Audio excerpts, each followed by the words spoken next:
Moïse, en Élie, non. Alors, ces personnes ont reçu leur récompense et sont au paradis. Moi, c'est Dieu, parce que ces personnes n'ont pas vénéré les bois, ni les pierres, les choses créées par Dieu. Mais toutes ces personnes ont vénéré le Créateur, qui est l'Éternel.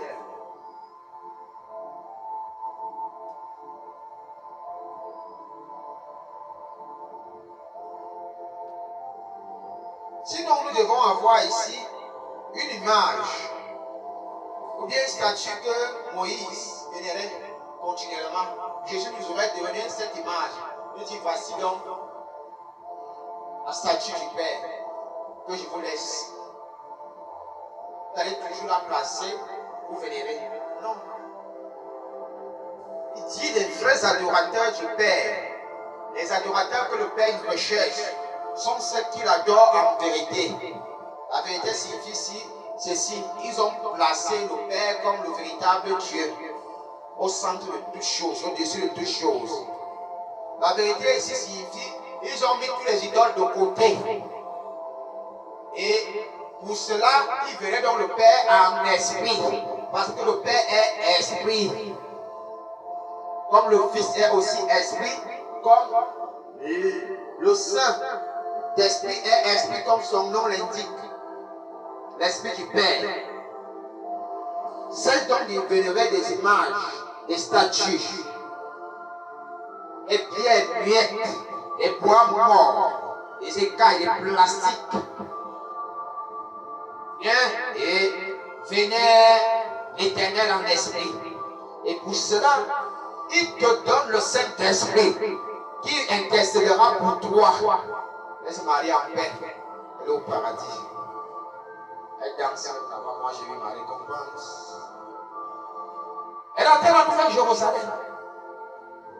Le fait qu'éviter sa colère même au ciel. Qui irrite sa colère. Ne te dis pas que les hommes de Dieu est Marie. Tu le dis, tu vas dire que Jésus est un enfant ingrat. Parce qu'il n'a pas mis le nom de Marie et sa mère au baptême. Quand il dit dans le livre de Matthieu chapitre 28, quand vous serez baptisés, baptisez-moi au nom du Père, du Fils et du Saint-Esprit. Pendant donc que tu es en train de mal parler de ma personne, quand tu vas faire ton signe de croix, ajoute Marie. Si tu fais ton signe de croix sans ajouter Marie, tais-toi. Parce que le signe de croix que tu fais est vrai. C'est une chose qui est un peu vraie chez toi. Au nom du Père, du Fils et du Saint-Esprit. C'est ce qui est un peu vrai chez toi. Alors, prie au nom du Père, du Fils et du Saint-Esprit. Le Père donc délégué pour avoir les choses de son royaume. Il dit que nous devons passer par son Fils. Et nous savons que le Fils est Jésus-Christ.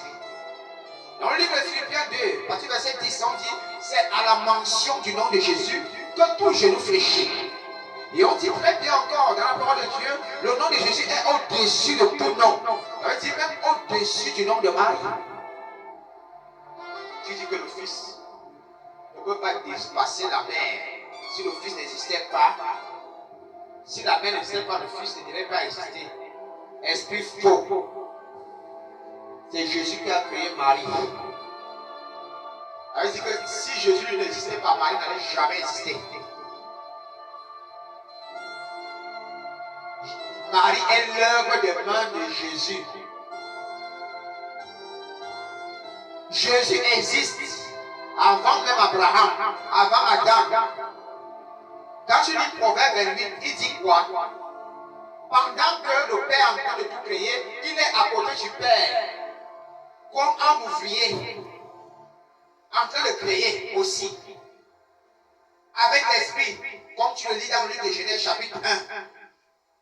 À ce moment-là, Marie ne sait même pas si elle va se manifester sur terre. Elle ne sait même pas encore. Lorsque Jésus viendra à l'époque d'Abraham sous forme de Melchisédek, est-ce que Marie était née? Elle ne savait même pas si un s'est manifesté à la personne d'Ézéchiel. Marie savait un jour qu'elle allait naître.